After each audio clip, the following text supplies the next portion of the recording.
Hello everyone and welcome to another high-elo game of Age of Empires. Today, will revenge be a dish served hot or not at all, as these two players meet yet again on the sands of Arabia, with Hera playing as the Magyars in blue, getting ready to duke it out with Capoch playing as the Bulgarians in red.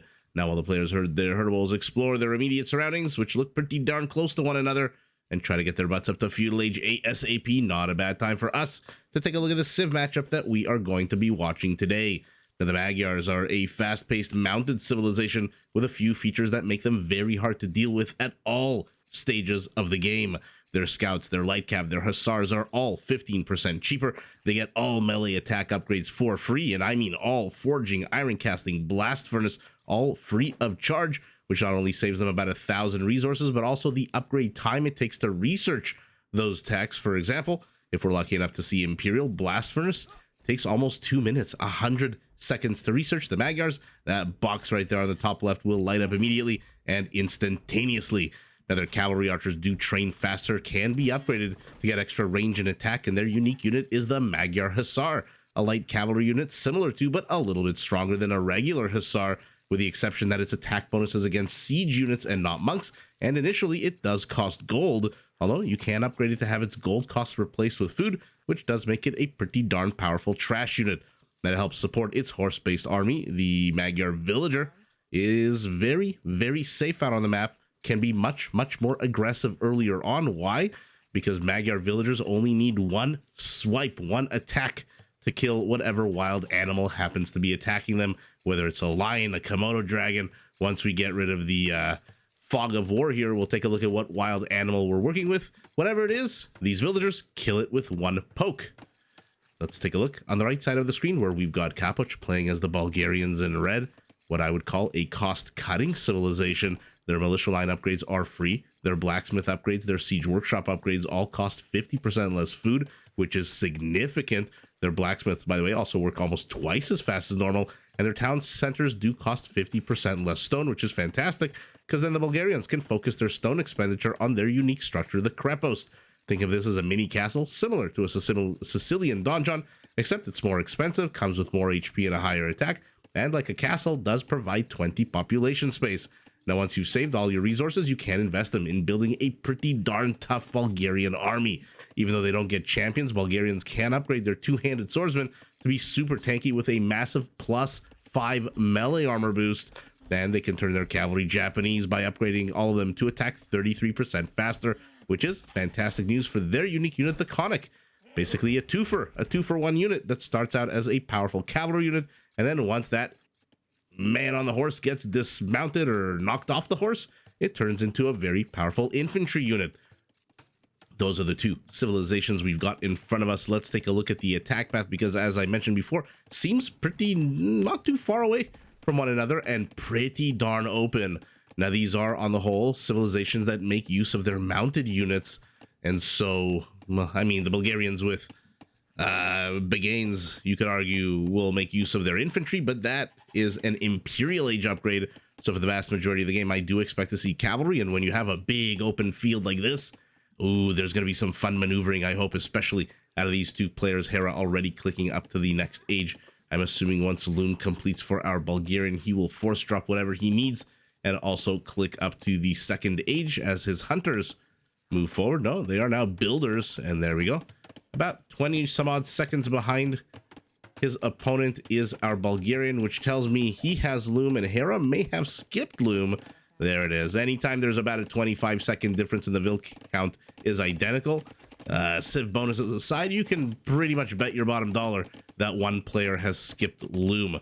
Now, the map itself, a couple of small hills, not really too crazy. The usual relic in the dead center.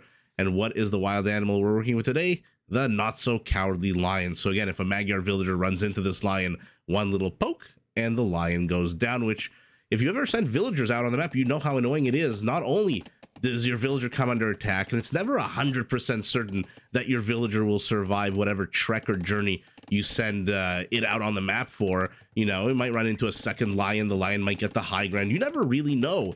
And so being able to kill it with one poke is amazing. It also saves you a lot of time having to wait for the outcome of the, you know, gladiatorial contest between man and lion or woman and lion Hera is in feudal immediately. What? Out of our horsey civilization, immediately a stable. Let's take a look at where his resources are, as Capoch has discovered where his opponent is. Hera has gone completely the wrong way, because like a normal, rational person, he assumes that when he spawns in the 9 o'clock position, his opponent will be in the 3 o'clock position. But this game laughs in the face of normal, rational people and says, hey, your opponent's actually at the 4:30, 5 o'clock position. LOL, send your scout down south. And that's exactly what Hera is doing. Ruh-roh.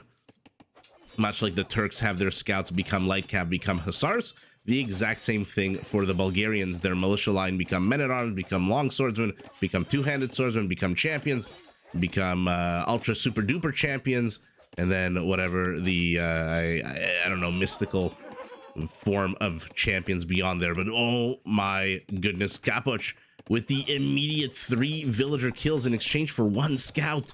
That was pretty much about as good as you're gonna get. Hera's economy is down 4 villagers at the 10-minute mark. Not good at all. He leaves 1 spearman behind just in case there is a horse unit that wants to contest any of this.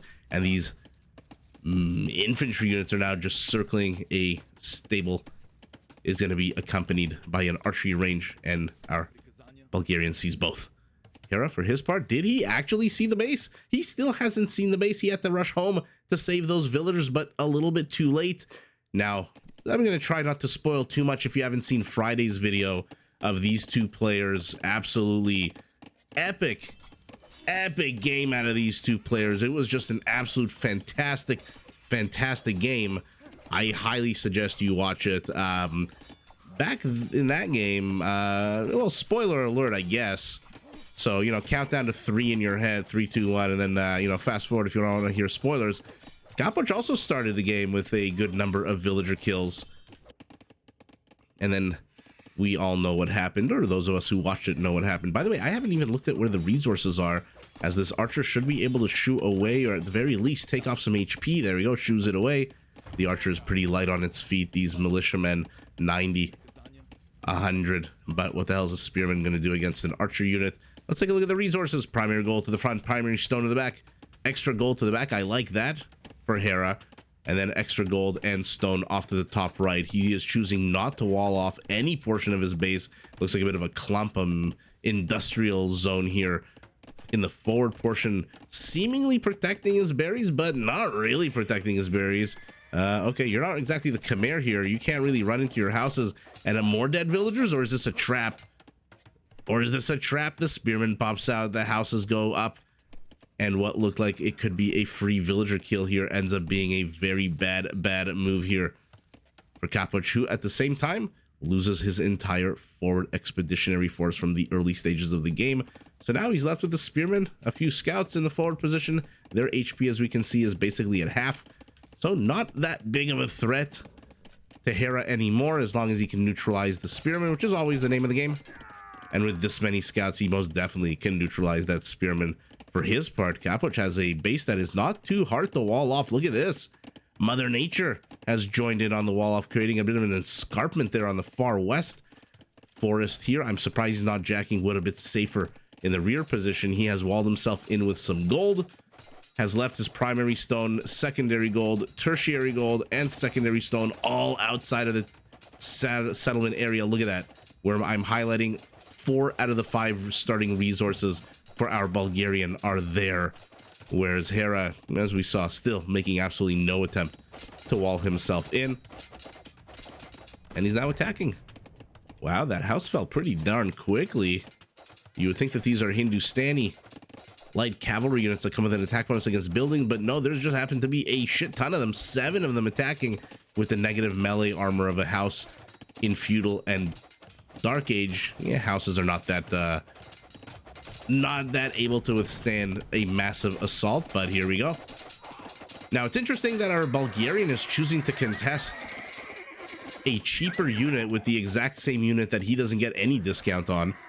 Remember, we're in the feudal, which means forging automatically for free for our Magyar, so it doesn't have to pay the 100 food, I believe it is, right? Where are you? Blast furnace free. Oh, it said free. 75 food. No, so Pardon me, 150 food. It's 75 because Bulgarians pay 50%, and it is free because the Magyars get it for free. So 75, 150 food. My apologies, not 100. Not only does he save that 150 food, but now he's paying 68 instead of 80 chicken nuggets to train these scouts. So I'm a little bit surprised that our Bulgarian is going toe-to-toe with a cheaper unit that gets free upgrades. Of course, I pivot away at the worst possible time as a murder-suicide happens here. A spearman and a scout bite the dust. And for the second time, our Bulgarian, going past the ruins of a battle long gone, is going to try to rear-end Hera's base. And to be fair, Hera is allowing himself to be rear-ended here, having walled off absolutely no portion of his base. Not even the wood line, not the gold, the berries we saw completely open. Hera's just inviting some kind of attack here. And why didn't he keep going after that spearman? He loses one scout for it. Ooh, now he's going into charging straight into the stable, but instead of 7, he's got 5 bloodlines completes for red. No bloodlines for you, which means once these scouts pop out of here, if he can even get 4, should be a good fight because Hera's units are already down a little bit of HP, and a villager gets got. 4 dead villagers for our Magyar, who is housed at the moment. And Hera doesn't realize he's housed. I don't see a house being built anywhere here. 4 scouts are a training. Villager is brought here, but Feudal Age Archer is going to try to pump her full of arrows. Okay, we'll keep an eye on the back of Hera's base. Ooh, Capoch takes the high ground with the chunkier unit. These archers are bye-bye birdie. Stable gets repaired. 1 archer down. The death throes, the death screams of these units filling the air. Both archers are down, and now Hera has to get the hell out of here. He does have bloodlines. He does have bloodlines. He's taking a fight in the rear of his own base, it looks like, and he is chasing the one remaining Bulgarian scout who has a massive 18 HP. Will have seen this battle in picture. My goodness, both players just absolutely going ham on these multi-pronged assaults and attacks and defenses. This is going to be a very fun game if this is any indication of how we're going to go. Now, 6 attack against 1 armor means, unfortunately for Hera, he's going to have to get 2 whacks off at this unit. Oh, my apologies. He got the high ground. There you go. 2 whacks off, whack offs. Anyway, perversion aside, 2 hits needed on standard terrain, but because he had the high ground, it added an extra 25%. And so that red scout, he dead. What's our Bulgarian trying to do here? He's just trying to catch some straggler villagers or straggler units here and there. He's going to keep circling around here. Hera, for his part, is back. Stubborn as a Magyar scout trying to bust his way into here. Okay, so one player is being repelled on this side. The other player being repelled on this side lost another scout. And again, the one losing scouts is the one who's paying full price for them. 12 red scouts, 14 blue. Which is basically your discount right there. Upgrades 1-1 for our Bulgarian, 1-0 for our Magyar, but he is heading up to the castle age. 7 villagers down. 9 villagers down.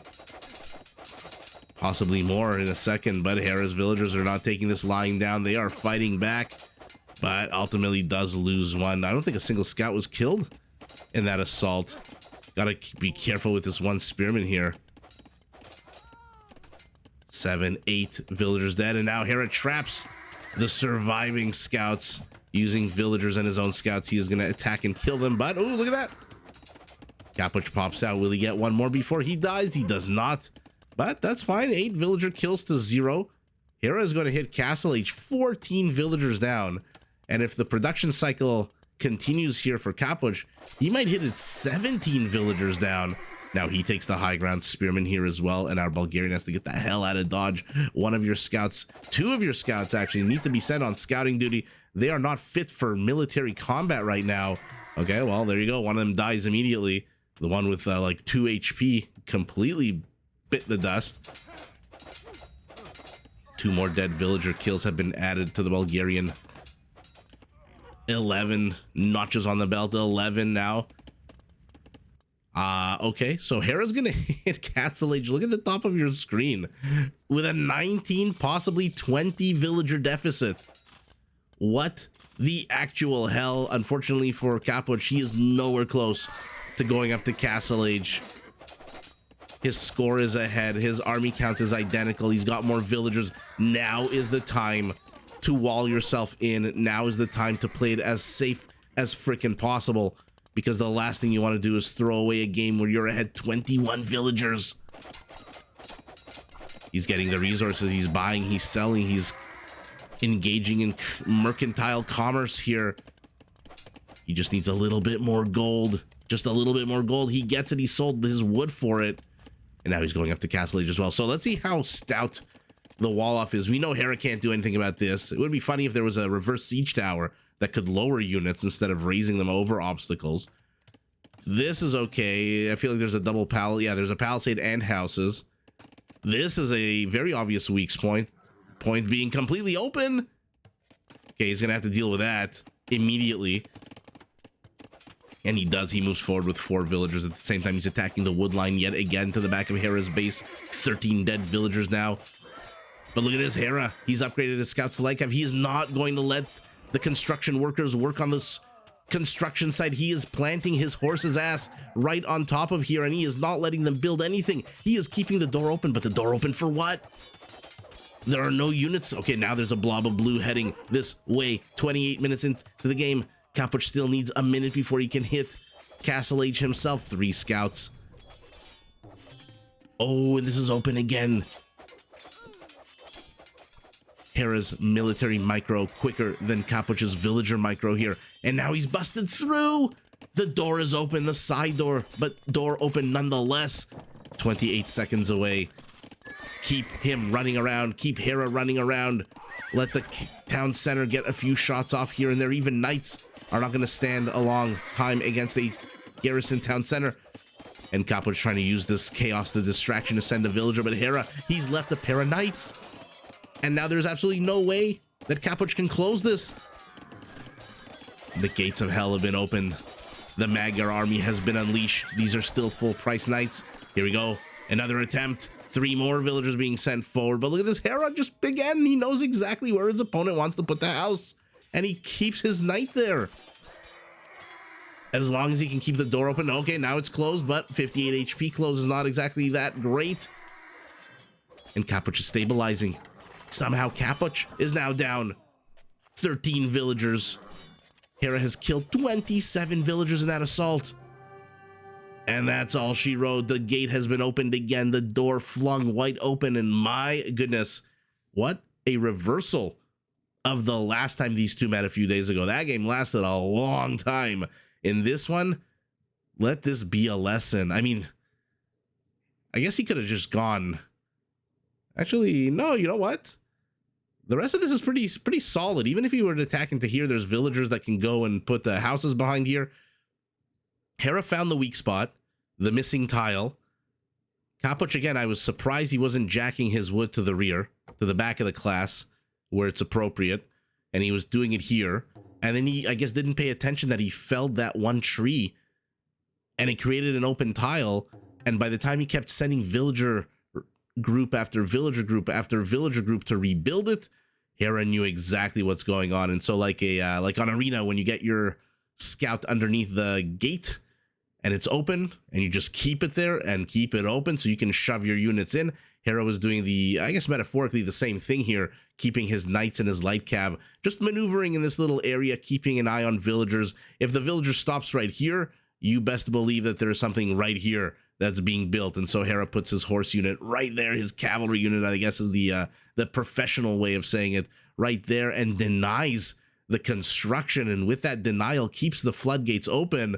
And wow, even though we know there's not exactly a wave of reinforcements coming, Capoch does not know that. And like I said, even though he's secured his gold, all of his other resources are untouchable right now. There is no way he's going to risk mining these with Hera's cheaper light cavalry roaming around the map. As far as he knows, we know they're not. And Hera just ekes out a 10% score lead with that last few minutes And that's just, I mean, you know, some games end in a spectacular, massive battle. Some games end because of an error. We've seen even a Hera do it, where he used the straggler tree against the Viper as part of his wall off, and the Viper just cut it down and let himself walk willy-nilly into the base. Some games are ended, their games are ended a million different ways. In this particular case, what an epic way to just make sure your opponent can't put the plug back into the bottle. I'm trying to think of a wine bottle. You know, you try to put the cork back in. That's exactly what Capoch was trying to do with these houses. He was trying to put the cork back into the bottle, and Hera was just stopping him and just stopping him over and over again until he loses 27 villagers. And despite being ahead about 20 at one point, now he's down 13. And unfortunately, that is not a place you want to be at when you're taking on an opponent who can spam the hell out of his light cavalry. And by the way, now can spam them right into your base because you have failed to secure that bottleneck. And wow, what a way to end it. Light cav to light cav, knight to knight, archer to spearman, and Hera. Okay, dips a little bit below his usual 200 APM right towards the end of the game, 20 minutes in, and right towards the beginning of the game is our Bulgarian. Resources collected, about 2,700, not the end of the world, about 20% apart for our Bulgarian. Of course, he had the villager lead. Look at that, right up until this moment. Ooh, the cursed gold mining upgrade. Ever since then, just wah, wah, wah. The numbers just going down, down, down for red, while they go steadily up, up, upwards for blue. Militarily, no conversions, 4 raisings by Hera. Of course, it's those houses that he was tearing down. And what a short but instructive game. I know some people are not going to like the length of the game. Some people like this, some people like that. But you know what? In Age of Empires, like I said, there's always a lesson to be learned. And one of the lessons is you got to plug up all the holes in your leaky bucket, especially if you hit that Castle Age button only after your opponent has already hit the Castle Age. And then you're fighting knights with scouts, and that is not a place you want to be. Now, Capoch did an amazing job keeping Hera here, and Hera obliged him so that the town center has how many? 4 kills. Spearman has 1 kill. His knights have 0 kills. Scouts, 1. Even the scout has a kill. Well, there you go. And so it looks like there was a bit of a battle back here in any event. What a fun game. And Capoch trying to contest a discounted unit that comes with a free melee attack. And there's iron casting, by the way, the second you hit Castle Age with his own similar unit. And now that the knights are out, now maybe the advantage is swinging more towards the Bulgarian, because even though you do get free attack upgrades, all the blacksmith upgrades for the Bulgarian. Where are you, Mr. Blacksmith? There you are.